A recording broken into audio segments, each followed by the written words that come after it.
everyone, welcome back to our channel. And today's vlog, guys, I will share you a very simple recipe of pasta. Very simple because I use this seafoods mix, then butter and garlic. So very simple recipe of pasta. For me, pasta is good, but I don't like meat pasta. I always use sardines, seafoods, or simple sauce. That's why I crave this. I will share you guys a very simple recipe of pasta in one pan. Okay. First is let's cook the pasta first.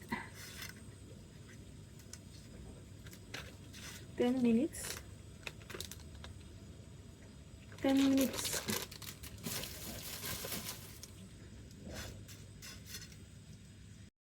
And let's take some soap or liquid from pasta for our sauce.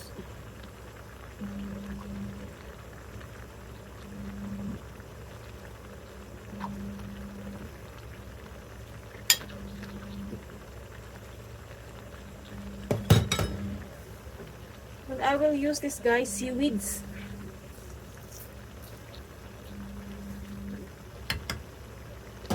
Seaweeds is good for any kind of recipe, or wakame.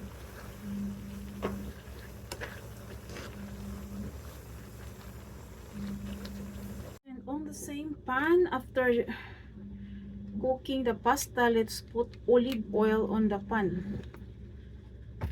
Olive oil or any kind of oil that you have. Then salt, garlic. Garlic is enough for me. It's up to you if you add lots of spices, but simple is the best so that we can enjoy the pasta, the wholesome of pasta. That's why I only use garlic. And for a little bit of accent, let's add hot pepper. Spicy seafood pasta.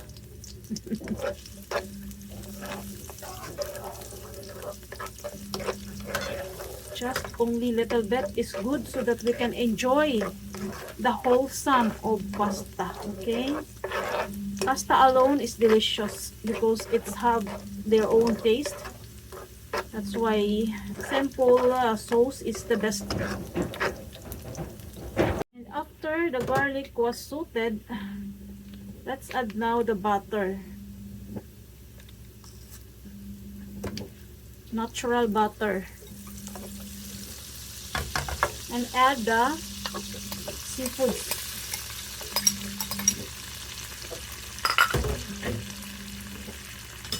And fish seasoning.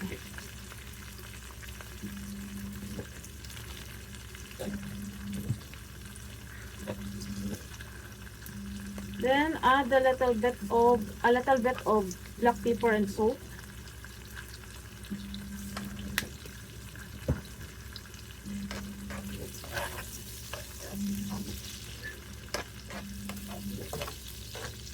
Very simple, guys, but most delicious than you dining out or in restaurant. This recipe you can't buy in anywhere.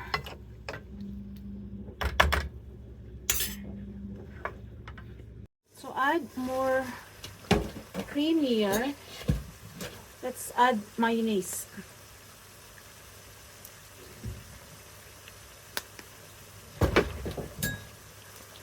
To balance the taste, guys. Salty taste and creamy, something like that. The taste that you can't imagine. And let's add the soup from pasta.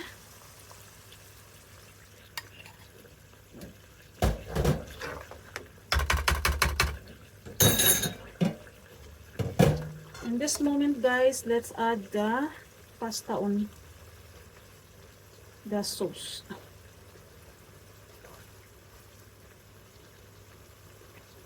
As I've said, very simple, but of course delicious.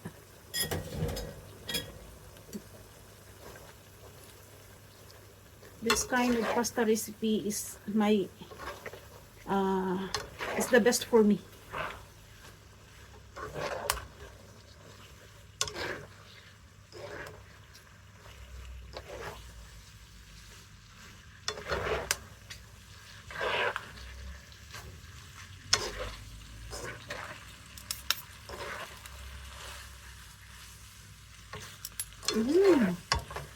Mouth-watering while cooking. Feel hungry. The butter and the seafood's aroma is very good. And last, another seaweeds, guys. Aonori. For more delicious aroma. And this is it. Finish.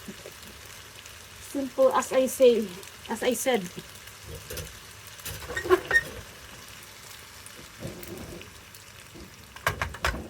Thanks for watching, guys, until end. And this is the finished product. Delicious. Thanks for watching, guys, until end. I hope you enjoy my simple pasta. Simple seafoods pasta. So until here, bye until next recipe.